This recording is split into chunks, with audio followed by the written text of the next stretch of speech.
Oi, gente, tudo bem com vocês? Hoje eu vim falar sobre um assunto meio polêmico, né? Nós vamos falar sobre o medo hoje. Bom, mas deixa eu me apresentar para aqueles que não me conhecem. Meu nome é Caroline, eu sou terapeuta holística, taróloga e numeróloga, tenho um espaço na Zona Sul de Porto Alegre e atendo presencialmente e online. Bem, antes de iniciar falando sobre o medo, quero deixar claro algumas coisinhas, certo? Primeiro, tudo que eu vou falar aqui é uma percepção minha, tá? Vocês podem concordar ou discordar daquilo que eu vou dizer. E tá tudo certo, cada um tem o seu ponto de vista, né? E cada um respeita aí o ponto de vista do outro. Outra coisa, essa percepção não é assim uma coisa que não é uma conclusão que eu cheguei ela louca, que eu acordei hoje, deu um estalo e eu cheguei a essa conclusão, tá?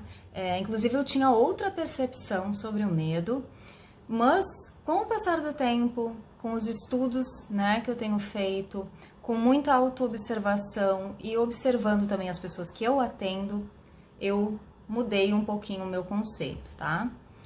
E uma última coisa não falo aqui de fobia, tá, gente?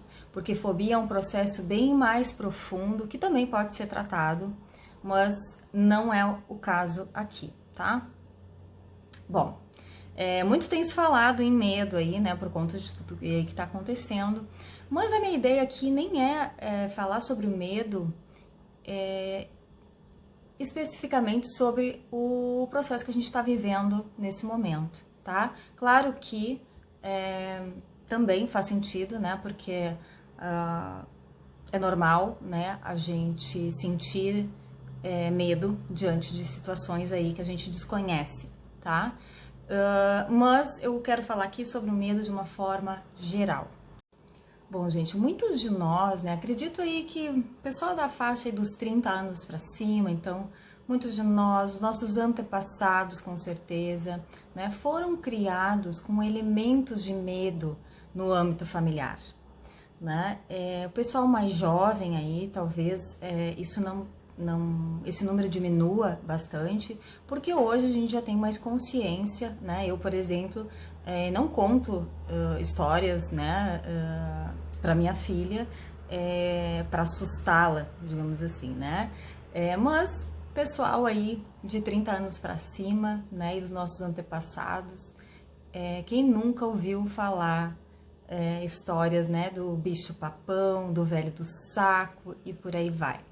E o que era isso, né, gente? Eram histórias para nos deixar com medo, para manter o controle, né? Ter as crianças aí na linha sem fazer arte, né? Então é uma forma de controle, ok? E aqui, gente, eu não tô julgando, porque é a maneira como eles aprenderam, né? Isso aí, essas lendas, essas crenças vão passando de geração para geração e um vai passando pro outro e às vezes não tem nem a consciência do que tá fazendo, né?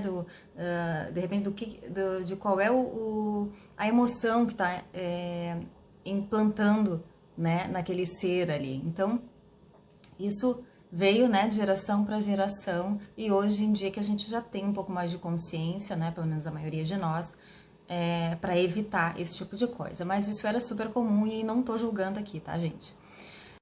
Para que serve o medo, afinal? Bom, até um tempo atrás, eu entendia que o medo, até um certo nível, ele servia para nos proteger. Por exemplo, não pular de num rio muito profundo se a gente não sabe nadar. Mas como eu falei antes, né, com os meus estudos, com a minha autoobservação, com a observação dos clientes que eu atendo, eu cheguei à seguinte conclusão: o medo serve para uma única coisa, que é nos paralisar. Sim, porque, gente, nós todos temos em nós um instinto, né? Um instinto animal de sobrevivência. E é esse instinto que nos impede de pular no rio sem saber nadar, que nos impede de nos jogarmos na frente de um carro em movimento, por exemplo, tá? É esse instinto de sobrevivência e não o medo. Veja bem, eu não estou dizendo aqui que o perigo não é real. O perigo é real. Não estou dizendo aqui para ninguém sair aí à meia-noite com um maço de dinheiro na mão, né? Agora, o perigo é real. O medo está na mente e é limitador. Quantas vezes a gente deixa de fazer algo por medo? Né? Por exemplo, a gente não leva um projeto adiante porque tem medo que não vai dar certo. A gente gosta de uma pessoa, admira uma pessoa, mas não vai conversar com ela porque tem medo de levar um fora. E por aí vai. Aí, de repente, alguns de vocês podem pensar assim, não, mas eu sofri um acidente de carro, então eu tenho medo de dirigir. Aí a gente abre um parêntese para o seguinte, quando a pessoa sofre, por exemplo, um acidente de carro, então ela tem uma memória, né? Essa memória é uma memória de trauma. E isso é totalmente justificável, embora fique também no subconsciente, assim como o medo, né? Mas a memória, o trauma, ele é justificável, né? Muitas vezes a gente tem traumas que não são nem dessa realidade, né? Mas ainda assim são justificáveis. Agora, o medo, muitas vezes, não é, né? Muitas vezes a gente tem medo daquilo que nunca aconteceu, a gente tem medo daquilo que a gente nunca viu, daquilo que a gente desconhece. Aliás, a gente tem muito mais medo daquilo que a gente desconhece. Porque uma coisa interessante sobre os medos é que quando a gente resolve enfrentá-los, eles passam a não ser aquele bicho de sete cabeças, né? A gente vai vendo que eles vão diminuindo, vão até deixando de existir conforme a gente vai enfrentando. E energeticamente falando, a gente tem um campo de energia, tá? E aí, assim, quando a gente tá numa situação, por exemplo, de perigo real, né? Por exemplo, eu tô, sei lá, tô no meio da floresta lá e vem um leão me atacar. Então, esse campo de energia, né, ele vai se concentrar, né, esse meu instinto de sobrevivência vai ser acionado para eu fugir, né? E vamos supor que eu tô lá correndo e eu chego na beira de um precipício, né? Então, qual é esse instinto é acionado de novo para eu parar, né? Agora, o medo, qual é o movimento do medo? É retração. Então, quando eu tenho medo, esse meu campo de energia que me protege, ele diminui, ele enfraquece, ele se retrai. E aí que a gente baixa a nossa vibração, né? Aí a gente vibra no medo, o medo é uma vibração baixa, a gente enfraquece o nosso campo e aí a gente abre porta de entrada, né? Para intrusos, né? Para seres aí obsessores.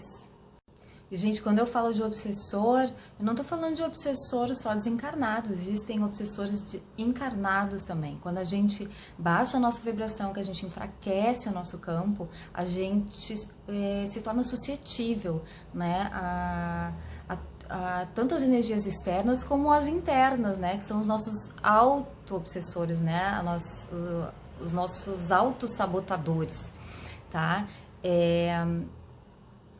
Então, assim, gente, se percebam,